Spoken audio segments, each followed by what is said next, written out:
அவர் நல்லா இருக்காரு டாக்டர். இப்போ என் பிள்ளைக்கு தான். என்ன உன் பையனை எலி மருந்து சாப்பிட்டானா? இல்ல டாக்டர், அவனுக்கு லூஸ் மோஷன். இது யாருமா? என் மாமியார் டாக்டர். சரி, பேர சொல்லு. சுபா. சுபாவா? என்னம்மா பார்க்க ஆம்பளை பையனாட்டா இருக்கா, பொம்பளை பேரை வச்சிருக்க? என் பேரு டாக்டர் உன் பேரை யாருமா கேட்டா? உன் பையன் பேரை சொல்லு. சரவணன். வீட்டுல நாங்க செல்லமா சரண் சரண் தான் கூப்பிடுவோம். நீ எப்படியோ கூப்பிட்டு தொலை. பையன் எப்படி வெளியே போறான்? கதவு திறந்து வச்சா போதும் டாக்டர், அப்படியே வெளியே ஓடிடுவான். அதனால நாங்க எப்பவுமே கதவை பூட்டியே வச்சிருப்போம். ஏமா நீ எப்பவுமே இப்படித்தானா?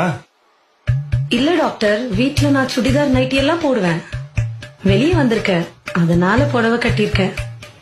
ஐயோ ராமா, உன் புருஷன் ஏன் விஷம் குடிச்சான்னு இப்பதாம்மா தெரியுது. பையன் சாப்பிட்டானா?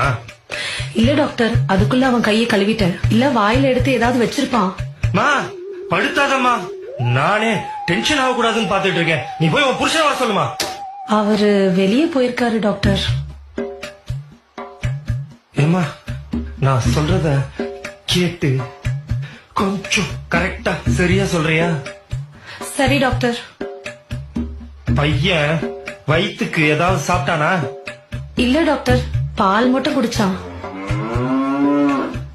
பாலை காய்ச்சி குடுத்தியா? தாய்ப்பால எப்படி டாக்டர் காய்ச்சி கொடுக்க முடியும்?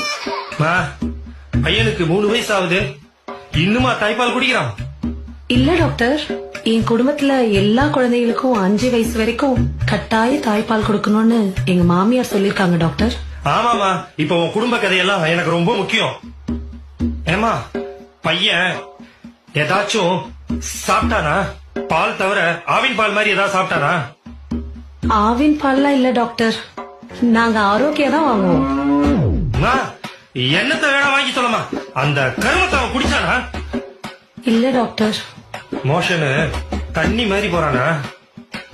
இல்ல டாக்டர், கொஞ்சம் சாம்பார் மாதிரி போறான். என்னது சாம்பார் மாதிரி போறானா? அதுல கொஞ்சம் சோத்தை போட்டு மெசேஜ் அவனுக்கு ஊட்டு.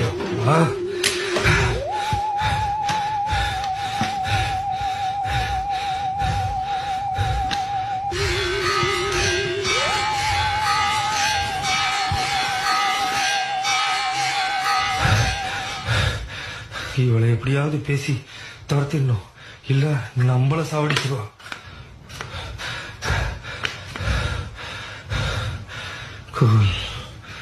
குலாப்பா அம்மா.